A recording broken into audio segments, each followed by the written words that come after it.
Hello guys and welcome back to GateTV. I'm here with joint manager and skipper Ben Greenhalgh after a 3-1 victory against Wingate Finchley. Ben, how do you feel after that game?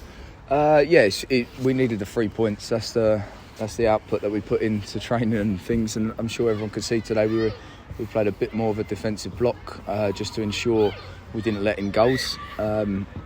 And obviously at the right time we attacked, and with the quality that we've got at the moment going forwards, we look like we could have scored a lot of goals again. I think the stories have been every week we're creating lots of chances, but then as a team we're leaving ourselves too expansive. And I'll be honest, today we didn't do that. The only goal we conceded was a deep cross, good header from the player, to be fair, down at the near post. Dan couldn't do anything about that. Right down, it is a too tough an angle for him to get across to, and I think you don't want to accept it. You want to get a clean sheet. All our boys want to get a clean sheet, but that's the only way we got beaten today. So we restricted shots on Dan as much as he's saved a lot lately. I think it's well managed, and that's why we won the game.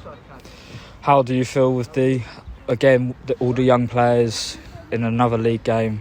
How do you all feel? Nathan Wood, Matty MacArthur, Oki at the back again. How do you feel about them? Yeah, look, that's without being harsh. When you're quite young and inexperienced, you get a few results that we've had over the last month, which is not what anybody wanted. But games like that, rather than the games where we've been absolutely moving the ball really well and playing brilliant football, games like that is where they'll learn a lot more, and they'll gain so much from that. And taking that onto Wednesday and then the following Saturday of going, we've got 2 away games now, which are going to be dogfights, and they're going to be tough games, and because we've grinded that out today in that sort of manner, those players will learn from that, and we know that we can do it again.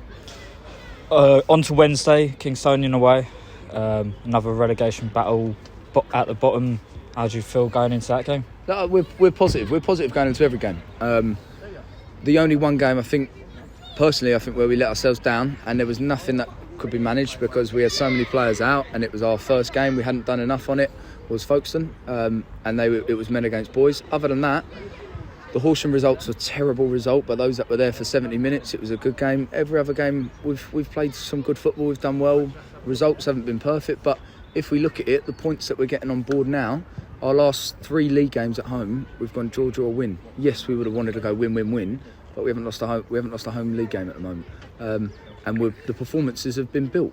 So you need a bit of patience and time in these transitions, and hopefully everyone's done that. We've had lots of support from the fans and the board.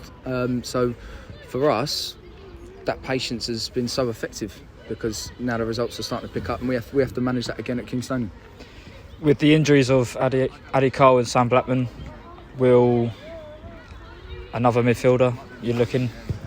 Look, the thing is, since we've had it for about a month, our injury list is ridiculous. And I've been at clubs before where managers have said it, and you've never really understood how hard and how much of an effect that can have on your team.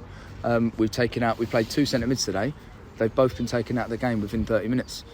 So that could have gone another way. So E-Man stepped up. Camu's been absolutely brilliant for us this year, who's been sidelined out of just Addy and Blackie been playing for the last 2 games. He's come in and done a very good job again. So we've got 3 quality centre mids, and we've got E-Man that can play centre half and play CDM as well. So at the moment I don't think it's a position we need to fill, but if the injuries are going to go and be 6-7 week injuries, of course you've got to do something. I found myself in centre mid for the last 20 minutes, so we can cover, we can deal with it, but obviously we have to look at how the injuries are, and we'll manage that from there. Cheers Ben, thank you. No worries, cheers guys.